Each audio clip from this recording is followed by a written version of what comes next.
Students, मैं doctor Uma Rathore. आज हम बीएससी पार्ट सेकंड के पेपर थर्ड में यूनिट 4 में इलेक्ट्रोकेमिस्ट्री फर्स्ट में specific conductance, specific conductivity, equivalent conductivity, measurement of conductance, cell constant इत्यादि का अध्ययन करेंगे।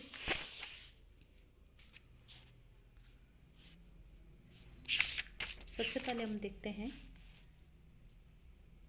वैद्युत चालक या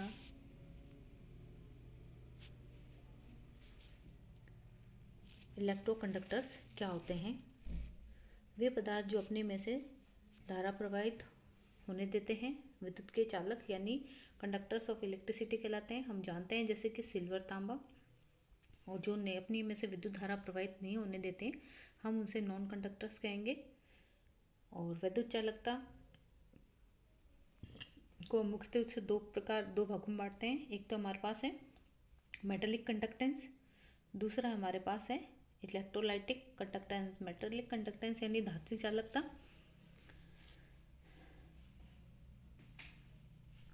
जिसमें कि जो इलेक्ट्रॉन का प्रवाह होता है स्वतंत्र प्रवाह के कारण विद्युत का चालन होता है। आवेश के वाहक जिसमें इलेक्ट्रॉन होते हैं ये धात्विक चालक कहलाते हैं। और इलेक्ट्रोलाइटिक यानी विद्युत अपघटनी चालकता, जिसमें कि विद्युत धारा का प्रवाह आयनों की गति के कारण होता है, यानी आयन जो है विपरीत आवेशित इलेक्ट्रोड की ओर गमन करते हैं। जैसे कि हम एग्जाम्पल लेते हैं, अम्ल है, क्षार है के पिघले हुए अम्ल क्षार के जो जलीय विलयन है, पिघले हुए लवण है,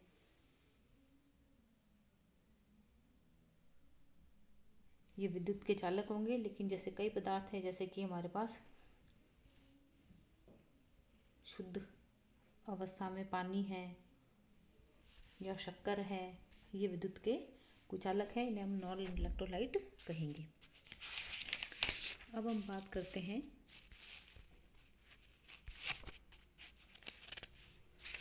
कंडक्टेंस। हम जानते हैं कि कंडक्टेंस हमारी होती है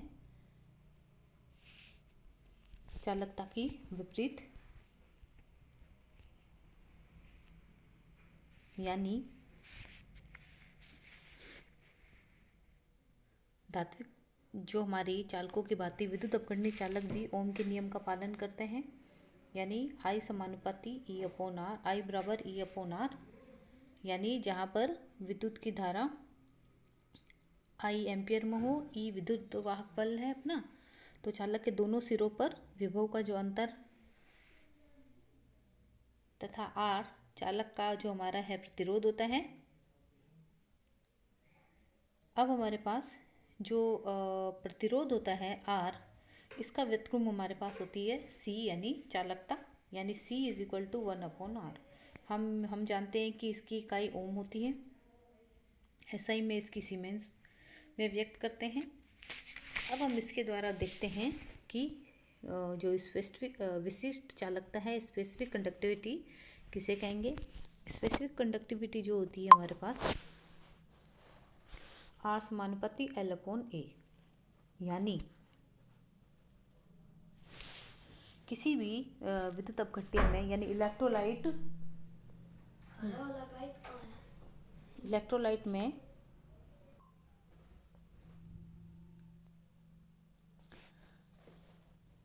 विद्युत अपघट्य में विद्युत धारा जब प्रवाहित की जाती है तो इस चालक का प्रतिरोध R जो होता है उसकी लंबाई L का तो समानुपाती होगा, और जो अनुप्रस्थ काट का जो क्षेत्रफल होता है जिसे हम एरिया कहेंगे का व्युत्क्रमानुपाती होती है, यानी R प्रोपोर्शनल L/A, या R समानुपाती रो L/A। ये जो रो है यहाँ पे ये विशिष्ट स्पेसिफिक रेजिस्टेंस है, और स्पेसिफिक रेजिस्टेंस का जो व्युत्क्रम होगा वो हमारे पास क्या होगा, स्पेसिफिक चालकता।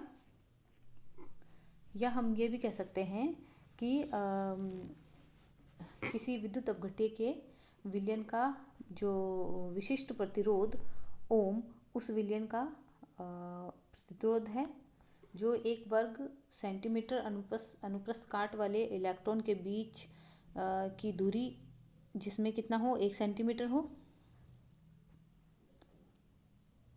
तो उस विलयन का प्रतिरोध क्या हमारे पास विशिष्ट प्रतिरोध कहलाएगा। इसे हम इस प्रकार से प्रदर्शित कर सकते हैं कि कप्पा, इसे हम किसे कप्पा से प्रदर्शित करते हैं, तो kappa is equal to kappa is equal to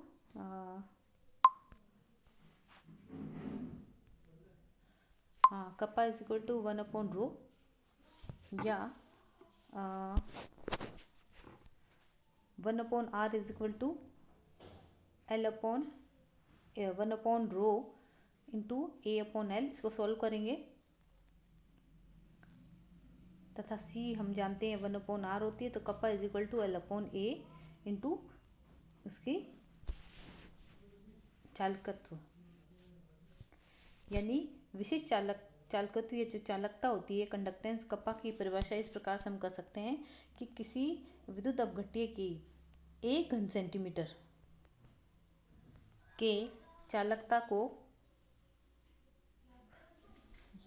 चालकता या उसकी विशिष्ट चालकता कहेंगे।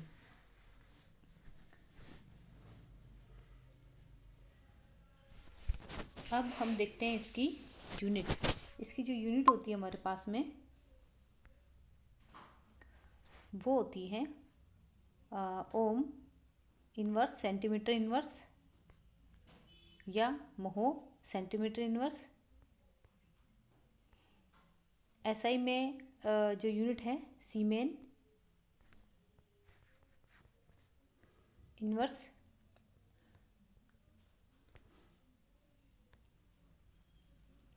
परंतु कप्पा को जनरली सीमेन इनवर्स में ही हम इसको प्रदर्शित करते हैं। अब हमारे पास है कि तुल्यांकी चालकता लैम्डा या लैम्डा ई। किसी विद्युत अपघट्य में विद्युत धारा अकेले आयनों द्वारा ही ली जाती है, अतः जो चालकता विलयन में विद्युत अपघट्य की सांद्रता पर निर्भर करती है। इसलिए किसी विद्युत अपघट्य की चालकताओं की तुलना करने के लिए उसके सांद्रता कारक का उपयोग करते हैं, यानी जो चालकता है वो उसके अंदर उपस्थित जो विद्युत अपघट्य है उनकी कंसंट्रेशन पर ही डिपेंड करती है। विद्युत अपघट्यों की एक निश्चित मात्रा को जल के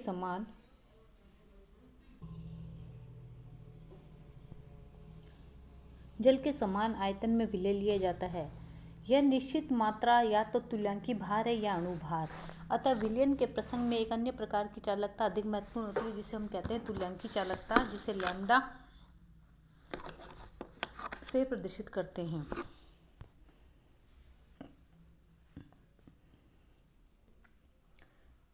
किसी विद्युत अपघट्य के 1 ग्राम भार को VmL विलयन में विलय करके 1 सेंटीमीटर दूरी पर रखे 2 समानांतर इलेक्ट्रोड के मध्य रखने पर सभी आयनों द्वारा उत्पन्न चालकता को हम तुल्यांकी चालकता कहेंगे। जैसे यह 2 समानांतर इलेक्ट्रोड हैं, इन इलेक्ट्रोड के मध्य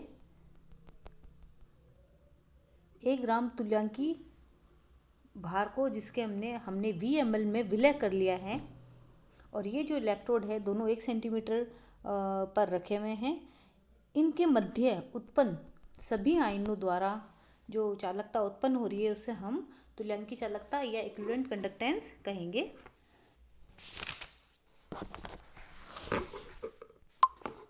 अब हम देखते हैं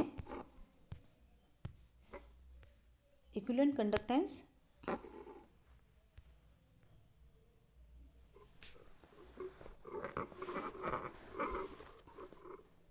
इक्विवेलेंट कंडक्टेंस और स्पेसिफिक कंडक्टेंस में क्या रिलेशन है।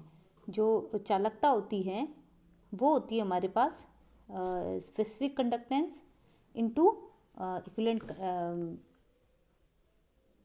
स्पेसिफिक कंडक्टेंस यानी lambda is equal to K into we.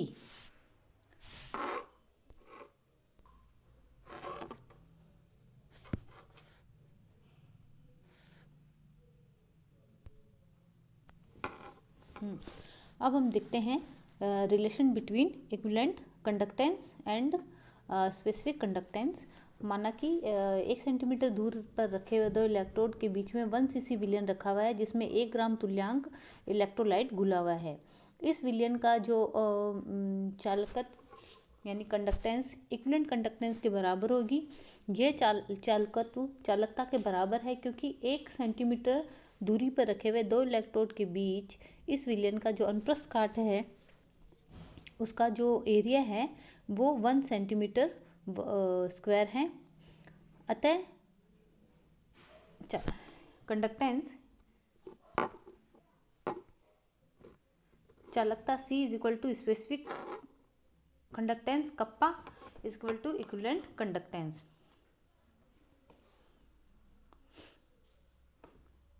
या तुल्यांकी चालकता is equal to specific conductance kappa into 1 gram तुल्यांक विद्युत अपघट्य रखने वाले विलयन का घन सेंटीमीटर में आयतन यानी V, यानी lambda is equal to kappa into V. अब हमारे पास जो इसकी इकाई है लैम्डा इज इक्वल टू हमारे पास जो यूनिट है स्पेसिफिक कंडक्टेंस की वो है ओम इनवर्स सेंटीमीटर स्क्वायर ग्राम तुल्यांक इनवर्स या ohm inverse centimetre square equivalent inverse. तो ये हमारे पास तुल्यांकी चालकता की इकाई है। अब हम देखते हैं मोलर कंडक्टेंस या मोलर चालकता। यदि सांद्रता को मोल प्रति लीटर में व्यक्त करें तो आणविक चालकता का पद काम में लेते हुए किसी विद्युत अपघट्य के 1 मोल या 1 ग्राम अणु भार V को V मिली विलयन में विलय करके 1 सेंटीमीटर दूरी रखे हुए 2 समानांतर इलेक्ट्रोड के मध्य रखने पर सभी आयनों द्वारा उत्पन्न चालकता को उस विलयन की आणविक चालकता या मोलर कंडक्टेंस कहते हैं। इसे लैम्डा m द्वारा हम प्रदर्शित करेंगे। अब मोलर या आणविक कंडक्टेंस की चालकता यानी lambda m is equal to specific conductance into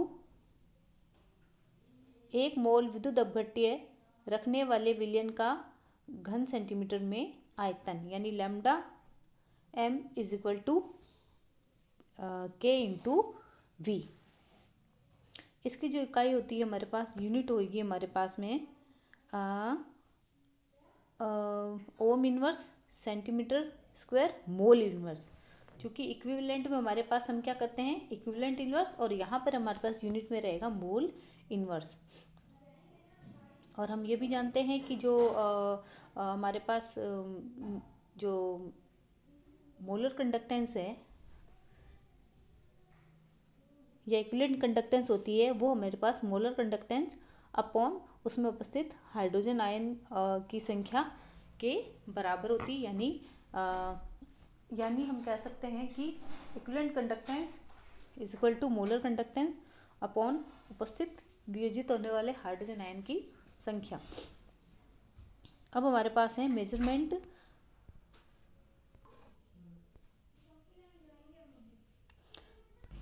measurement of conductance.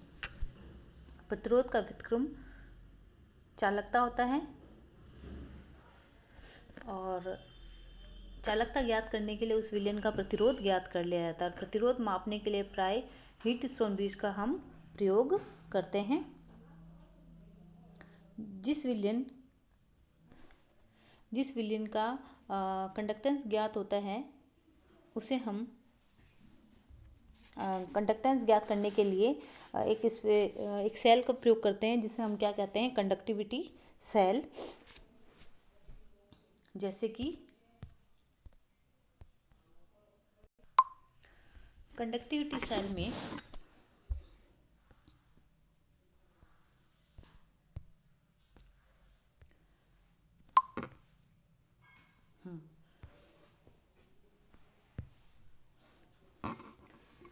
चालक कंडक्टिविटी सेल में हमारे पास प्लेटिनम की प्लेट जो होती है वो एक ना इलेक्ट्रोड का काम करती है। प्लेटिनम की प्लेट होती है, सूक्ष्म विभाजित प्लेटिनम की परत होती है, और ये जो प्लेट होता है प्लेटिनम तारों के बीच में वेल्ड किए हुए रहती है, और इनकी नलियों में जो है मरकरी भरा रहता है, और तथा सेल के एबोनाइट खोल में मजबूती से जुड़ी हुई रहती है, जिससे प्रयोग के दौरान इलेक्ट्रोड के मध्य दूरी स्थिर रहती है। और प्लेटिनम के साथ परिपथ पूरा सर्किट है, सर्किट के तांबे के तारों को नलियों में भरे पारों में डुबोकर स्थापित किया जाता है। इसमें विद्युत धारा का प्रवाहित करके प्रतिरोध का मापन कर लिया जाता है। इस विधि में धारा के चालन के साथ साथ विद्युत विलयन का विद्युत अपघटन भी हो जाता है। इसमें दो समस्याएं आती हैं। एक तो क्या है, विलयन के सांद्रण में परिवर्तन आता है, यानी उसके सॉल्यूशन में जो कंसंट्रेशन है उसमें चेंज हो जाता है। दूसरा, इलेक्ट्रोड पर प्रोडक्ट के इकट्ठा होने से ध्रुवण यानी पोलराइजेशन हो जाता है, तथा धारा में अवरोध उत्पन्न हो जाता है, जिसके कारण प्रतिरोध में परिवर्तन हो जाता है। इन कठिनाइयों को दूर करने के लिए डीसी के स्थान पर एसी का प्रयोग किया जाता है, और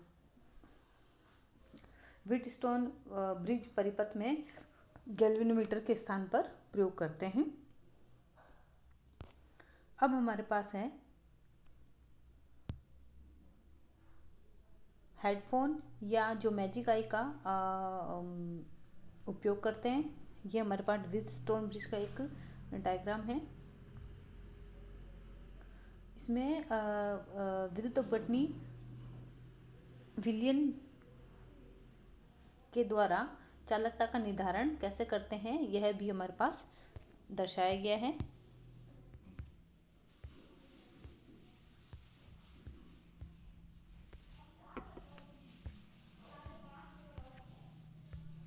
हाँ, इसमें यह हमारे पास इसमें उपकरण में जो AB एक तार की मोटाई है, प्लेटिनम इरिडियम मिश्र धातु का बना हुआ या मैग्नीन का बना तार है, और जो कि मिलीमीटर में अंशांकित मीटर पैमाने के ऊपर तना हुआ रहता है। इस तार पर एक सर्पी संपर्क, यानी ये जो X है इसके अंदर, ये जो X है हमारे पास ये स्लाइडिंग कांटेक्ट चलता है।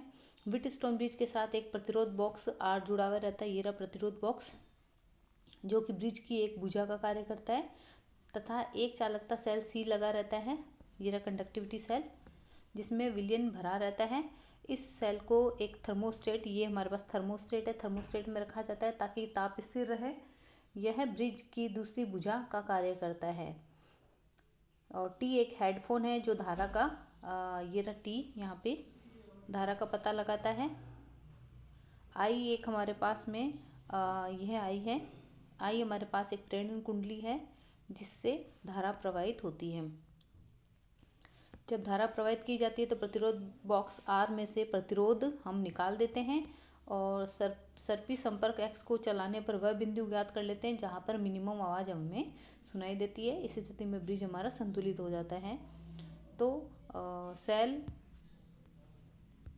सेल में विलयन का प्रतिरोध अपॉन प्रतिरोध बॉक्स में लगाया गया प्रतिरोध इज इक्वल टू जो प्रतिरोध BX अपॉन प्रतिरोध AX, यानी जहाँ पे मिनिमम आवाज़ सुनाई देती है उस तार जो स्लाइडिंग तार है उसके एक तरफ की भुजा अपॉन दूसरी तरफ की उसकी भुजा, यानी BX अपॉन AX। अब हम देखते हैं कंडक्टिविटी सेल स्थिरांक किसे कहते हैं।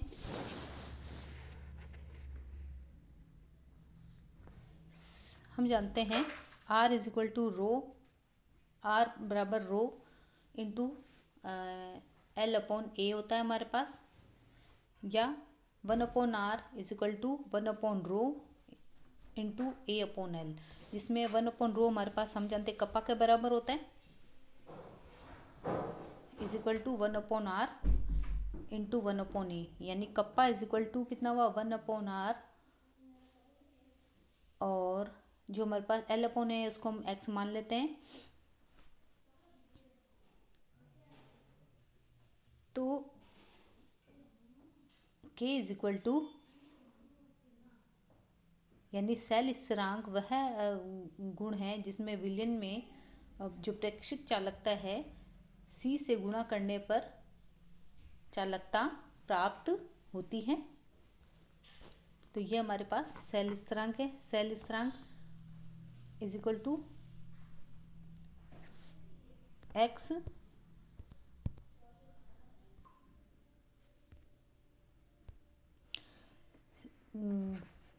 स्पेसिफिक चालकता इज इक्वल टू प्रेक्षित चालकता इंटू सेल स्थिरांक, और सेल स्थिरांक होता है हमारा L/A के बराबर, यानी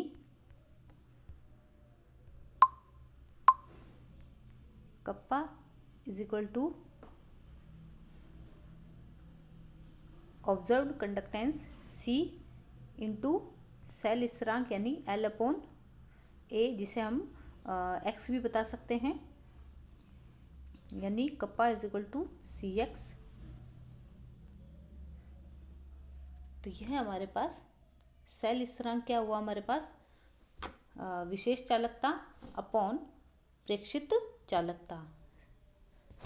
सेल स्थिरांक हुआ हमारे पास specific conductance upon observed conductance is equal to क्या होगा सेल कांस्टेंट।